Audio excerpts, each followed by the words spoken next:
dans la dernière vidéo, on a parlé d'un cercle vicieux qui existe entre le stress et la douleur. Donc le stress peut augmenter la douleur peut augmenter le stress. Et il existe un cercle vicieux très similaire avec le sommeil. C'est-à-dire que quand on manque de sommeil, on a plus mal, puis quand on a plus mal, le sommeil est plus difficile. C'est pas tout à fait clair comment est-ce que le manque de sommeil augmente les douleurs, mais il y a plusieurs études qui ont montré que quand on prend des gens qui n'ont aucune douleur, des gens en parfaite santé, puis on leur fait manquer du sommeil, le lendemain, ils vont avoir des douleurs spontanément un peu partout, sans raison. Ils vont avoir mal au coude, aux genoux, au dos. Il n'y a rien qui s'est passé, mais vu qu'ils manquent de sommeil, c'est comme si leur système devient plus irritable, un peu comme on est irritable quand on manque de sommeil, mais c'est comme si le système nerveux, c'est pareil.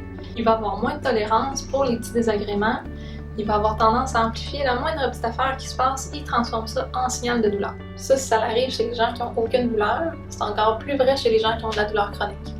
Ça, c'est typique, les patients ils nous disent souvent, quand ils dorment moins bien, ils ont plus de douleur. Puis au contraire, quand ils passent des bonnes nuits de sommeil, c'est comme s'ils ont moins de douleur, ils se sentent mieux. Donc ça, c'est l'influence du sommeil sur la douleur. Mais la douleur, elle peut influencer le sommeil, elle aussi. On se rappelle, c'est un cercle vicieux. Quand on dort, habituellement, on a un filtre dans le système nerveux qui vient filtrer les stimulations puis empêcher les petites stimulations de passer. Il y a juste des stimulations très importantes qui arrivent à se rendre au cerveau puis à nous réveiller. Par exemple, si je dors puis il y a des autos qui passent dans la rue, c'est pas un très gros bruit, ça passera pas au travers du filtre. Mais si mon alarme de feu elle part, ben là ça c'est une stimulation assez importante pour qu'elle traverse le filtre puis elle vienne me réveiller. Ou si je me fais piquer par un moustique, petite sensation, je le sentirai peut-être pas, mais si je me fais mordre par un tigre, là c'est assez intense que ça va passer puis ça va me réveiller. Ce qui se passe quand on a de la douleur, c'est que ce filtre-là, il devient moins efficace. Il laisse passer même des petites choses, parce que notre corps est en état d'alerte. Il se dit, là, il y a peut-être quelque chose de dangereux qui se passe, il faut surveiller. Donc la moindre petite affaire va être capable de passer le filtre puis de venir réveiller. La piqûre de moustique, l'auto qui passe dans la rue, ça va être assez pour traverser puis venir nous réveiller. Donc en douleur, on a un filtre moins efficace, on dort moins bien, ça augmente les douleurs, encore notre cercle vicieux. Ça, ce que ça veut dire, c'est pareil que pour le stress, de travailler le sommeil, ça peut être une bonne façon de diminuer la douleur. Encore, il existe plein de stratégies, plein de ressources pour améliorer notre sommeil. Je vous en donne quelques-unes ici. Premièrement, d'aider le filtre, ça peut être un bon départ. Donc si on sait que le filtre il est plus sensible, il laisse passer les petits bruits, mais de dormir avec des bouchons pour oreilles, ça peut aider. Ou de s'assurer de dormir dans une pièce qui est très très sombre.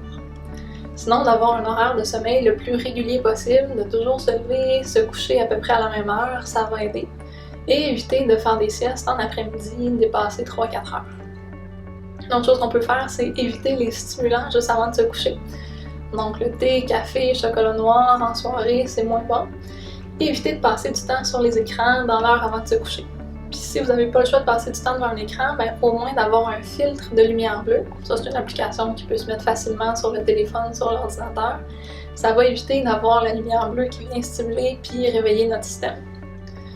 Finalement, dernier truc, d'associer lit à dodo. Donc d'entraîner le cerveau à dire que quand on est dans le lit, on dort. Fait qu'on évite de faire d'autres activités, pas de lecture, pas de travail dans le lit. On lit sur le divan, puis quand on est prêt à se coucher, là on s'en va dans la chambre. Comme ça, le cerveau, il va vraiment se conditionner à lit égale dodo. Puis quand on va se coucher, il se met en mode dodo.